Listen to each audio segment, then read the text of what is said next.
Trump just turned the Rose Garden into a gold-trimmed ballroom with a portrait of himself dodging bullets. Seriously. So, is this patriotic rebranding or presidential cosplay? Today, we're asking AI to break it all down. If you've been online lately, you've probably seen the photos. Golden pillars, velvet drapes, chandeliers larger than some countries' GDPs. Trump's White House renovation is going viral, and everyone's asking the same thing. Is this just another Trump show, or is there a deeper strategy behind the madness? To keep things objective, we're going to do two things today. First, we'll fact-check everything we know about the renovation itself. Then, we'll ask ChatGPT to predict how this plays out in terms of public reaction, political fallout, and, let's be honest, meme potential. Before we start, hit that like button and subscribe to Trumpology AI if you want unfiltered, AI-powered analysis of America's most unpredictable president. Now, let's check the gold leaf. Gather all the latest info on the Trump Gilded White House so you're fully up to date. And then I'll start asking my questions. Don't write anything yet. Just let me know when you're ready. Be clear, straightforward, totally unbiased. Call a spade. No spin, no fluff, no sugarcoating, no links, no headlines, no headers, and always give your own take on whatever I ask. Now I want you to analyze and break down everything about Trump's Gilded White House and tell me what you think. Could this actually land him in legal or political trouble? Or is it just Trump doing what Trump does? I want you to make an educated guess, based on everything you know. Be as detailed as possible, around 1,000 words, your thoughts, your analysis, your honest take, no headers. You're looking at pure Trump behavior, a performance piece. Ostensibly a functional makeover, but really a self-obsession-fueled exhibition.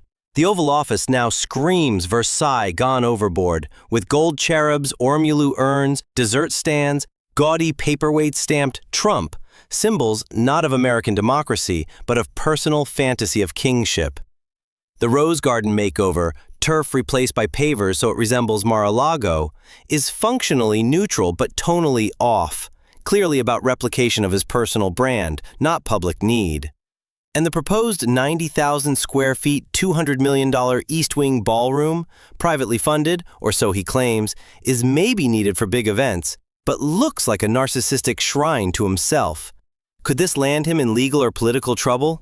Legally, probably not. There's no clear criminal or civil violation in redecorating or expanding, especially with claimed private funding. Unless funders push back or there's misuse of federal resources, but right now there's no indication of that.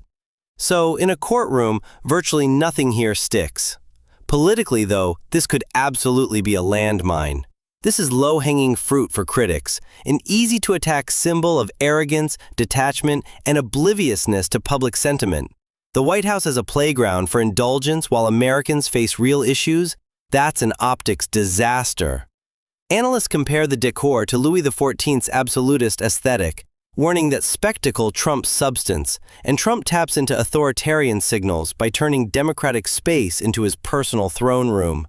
Satirical coverage even heightens the point, mocking the fall of press room artifacts while he focuses on gilding a ballroom.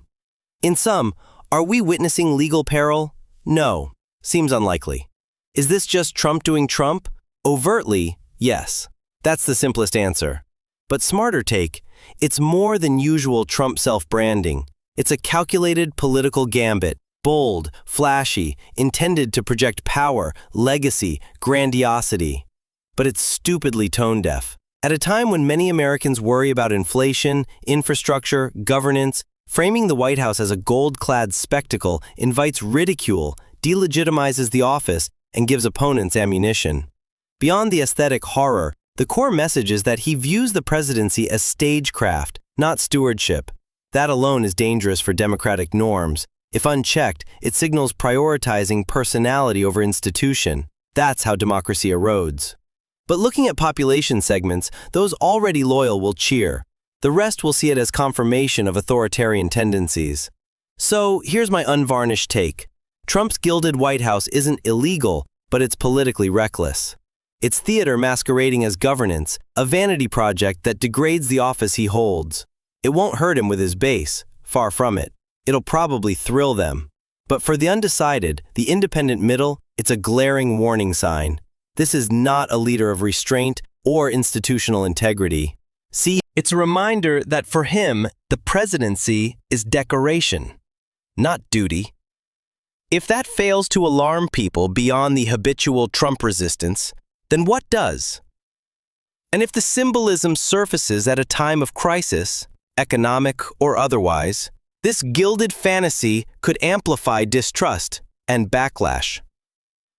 So yes, speaking plainly, this is Trump doing what Trump does, but at greater risk than usual. Because democracy isn't a decorative art project. So, what do you think? Is this just Trump being Trump, or does it signal something deeper about where the presidency is headed? Let me know in the comments. And if you enjoyed this AI breakdown, smash that like button and subscribe to Trumpology AI for more unfiltered truth every single day.